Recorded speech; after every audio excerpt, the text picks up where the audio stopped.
Sunod mga kababayan, eto yung ating pag-uusapan. Eto na mga kababayan. Ano yan, Ken? Eto na mga kababayan. Senator Robin Padilla. Galit na galit. Halos umiyak. Bakit? Mga kababayan, galit na galit si Robin, halos umiyak. Bakit nga ba? Kasi po, mga kababayan, bakit daw nakasali ang pangalan niya sa sa Cabral Files? Tignan ninyo.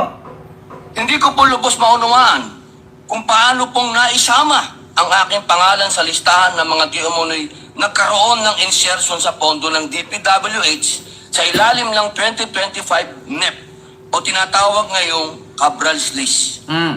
Ginoong Pangulo, napakasakit po nito sapagkat ako po sa panahon na yon ang presidente ng opposition party na sa kalagitnaan po ng kampanya at eleksyon ay nailagay po ang aking pangalan dito. Ito po yung napakasakit po para sa akin.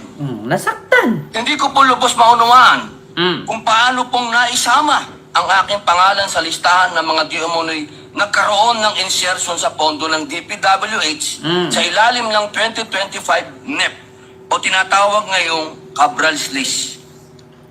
Mga kababayan, bakit daw ganon? Bakit daw ganon?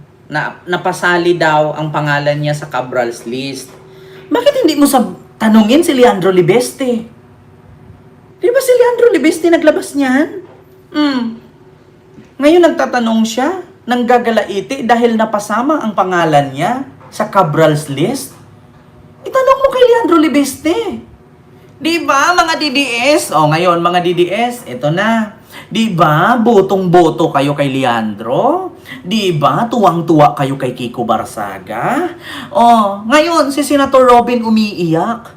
Bakit napasali ang pangalan niya na merong insertion sa Cabral's List sa DPWH leaks? So ngayon mga kababayan, sino ba ang tatanungin natin? Sino ang tatanungin natin? Sino ba ang sisihin natin? Sino ba ang naglabas niyan? Si Ken Garcia ba? Sino ba ang naglabas niyan? Si PBBM? Senator Robin? Tanungin mo kay Leandro Libeste kung bakit nandyan siya. Di ba? Si Manny Pacquiao nga 2022 natapos ang termino. Nasali pa sa 2025 budget. Yun ng kongresista na namatay na. Saan ba yun? Batangas ba yun? Pampanga. Nasali pa nga matagal ng patay. Di ba? Kaya ako, bilang masasabi ko lang dito sa sinabi ni Senator Robin kung bakit siya napasali, ay iwan ko yan. Iwan ko lang, Senator Robin, sinong nagsali sa'yo dyan? Di ba? Iwan ko lang. Iwan ko lang kung sino ang nagsali sa'yo dyan. Kasi lumabas po ang DPWH leaks na yan ay kay Leandro Libeste. Di ba kaalyado nyo yun? Di ba mahal na mahal niya si Digong kaya nga siya nag-OJT sa Davao Di ba? Kaya tingnan nyo pati Diyos ko, pati nga si Bongo at si Bato. Nasali nga doon na may tag 500 million. Di ba? Bakit hindi niyo subukang tanungin? Ito po yun mga kababayan, yung iniiyak. Hindi ko po lubos maunawaan. Hindi daw niya lubos maunawaan. Ito mga kababayan. DPWH leaks. BNC. Pakinggan nyo mga kababayan. Tumbok na rin si VP Sara ng tinaguriang DPWH leaks. Nahawak dawit si Bohol Congresswoman-elect. Muling kinalkal ng Milyonaryo News Channel ang tinaguriang DPWH. Matapos naming himayin na ang umano'y wish list ng mga senador sa tinaguriang DPWH leaks, project request naman ng mga kongresista ang nakalkal ng aming. Matapos naming himayin na ang tila umabot na rin sa Malacanang ang so-called DP. Tinumbok na rin si DP. Wala na sa palasyo pero hinahabol pa rin ang This is what tinumbok na rin. Walang pangalan at mukha. Tila umabot.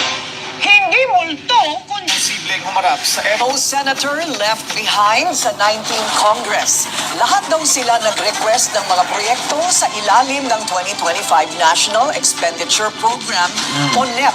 Sa tinaguriang DPWH leaks na hawak ng Bilyonaryo News Channel, inisa-isa namin na ang laman ng kontrobersyal na dokumento.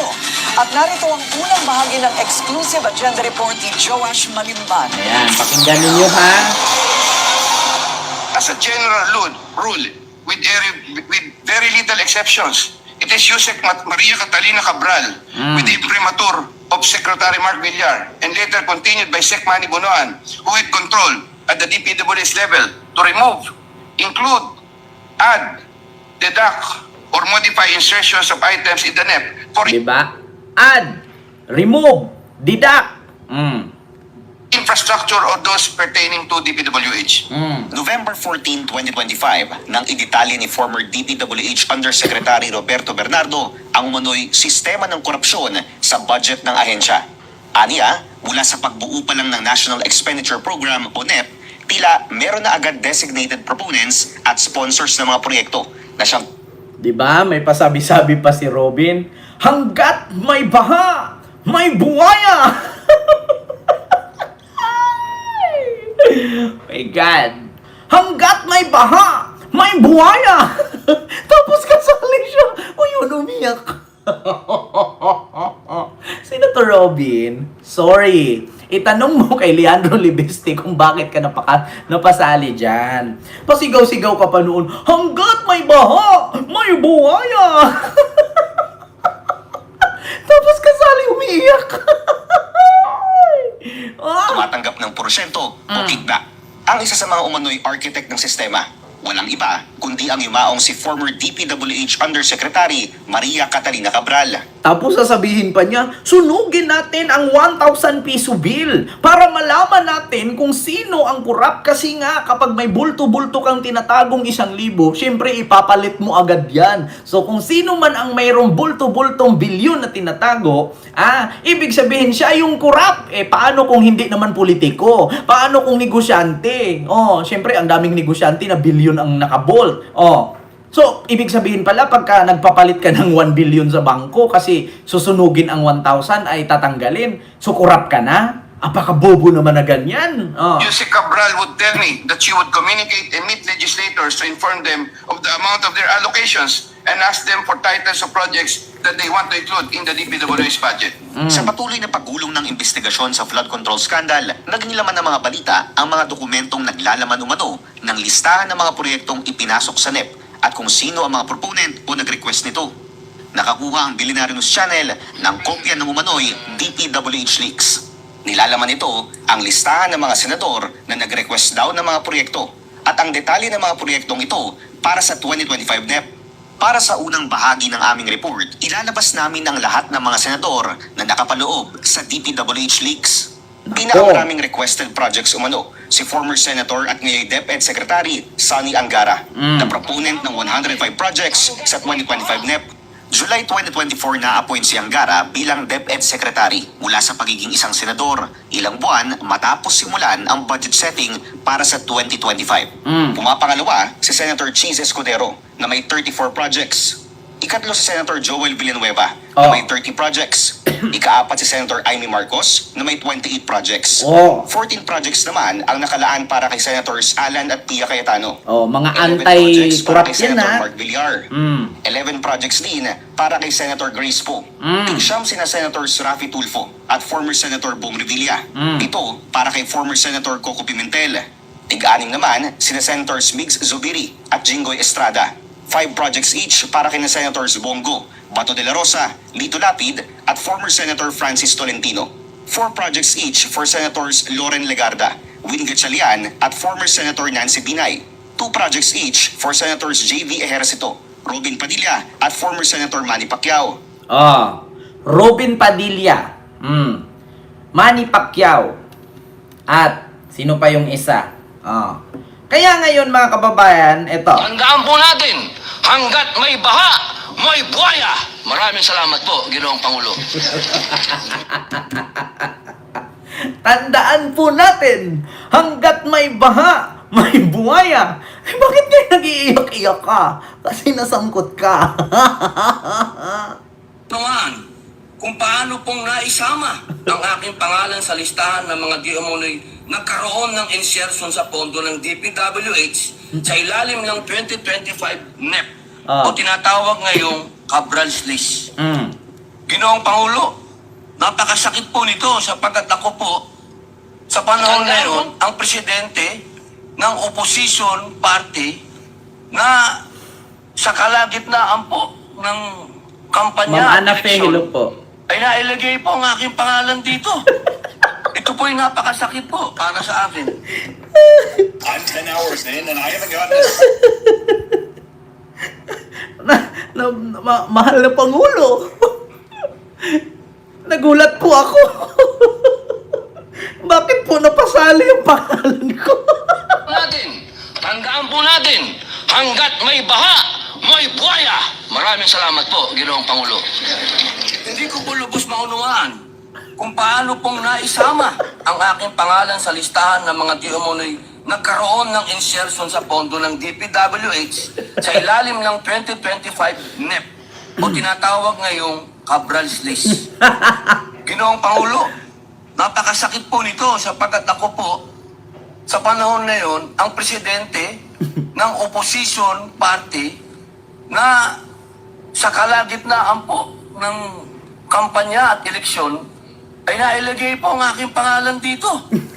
Ito po yung napakasakit po para sa akin. Alam niyo, wala akong problema dito Pero natatawa ako. Kasi, Tandaan po natin, hanggat may baha, may buhaya. Maraming salamat po, Ginoong Pangulo. Hindi ko po lubos maunawaan kung paano pong naisama ang aking pangalan sa listahan ng mga di umunoy nagkaroon ng insertion sa pondo ng DPWH. utang ina kasi, tigilan nyo kasi yung pagmamalinis ninyo. Sabihin nyo, hanggat may baha, may buhaya. Nakakalungkot pong isipin kung bakit nasali ang ating pangalan. Dear Tita Charo, maalaala mo kaya ang sumpa mo sa akin? Ano nga? Sa ilalim ng... Hindi ko po lubos maunawaan kung paano pong naisama ang aking pangalan sa listahan ng mga di umunoy nagkaroon ng insertion sa pondo ng DPWH sa ilalim ng 2025 NEP o tinatawag ngayong Cabral's List. Ginoong Pangulo, napakasakit po nito sapagkat ako po sa panahon na yun ang presidente ng opposition party na sa kalagitnaan po ng kampanya at eleksyon ay nailagay po ang aking pangalan dito. Ito po yung napakasakit po para sa akin. Tandaan po natin, hanggat may baha, may buhaya. Maraming salamat po, Ginoong Pangulo. Ay, nako, iwan ko lang. Maalaala mo kaya ang sinabi mo sa Senate, hanggat may baha, may buhaya. Nakakaiyak po, Ginoong Pangulo, kung bakit napasali ang pangalan natin.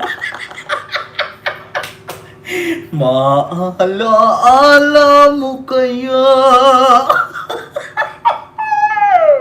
hanggat may baha, may buhaya. Bakit kasali yung pangalan niya? Ay, nako. Ay, iwan ko lang mga kababayan, sumasakit yung aking IUD. Kahapon pa lang naman ako pinutulan. Natanggal yung aking IUD, nalaglag. Ay, nako. Uy, nalaglag yung aking IUD, yung aking catheter. Ay, nako, my God. Ginoong gagmay, dagkog purol, panabangi, yung IUD ko nalaglag. Di ba umirian Suzuki? Diyos ko, Robin. Tandaan po natin, kapag may baha, May buhaya! Salamat po, Ginoong Pangulo. Nakakalungkot pong isipin kung bakit po napasali ang pangalan natin. Hindi ko po lubos maunawaan kung paano pong naisama ang aking pangalan sa listahan ng mga di umunoy nagkaroon ng insertion sa pondo ng DPWH sa ilalim ng 2020. Tandaan po natin, hanggat may baha, may buhaya. Maraming salamat po, Ginoong Pangulo. Tragas na yan.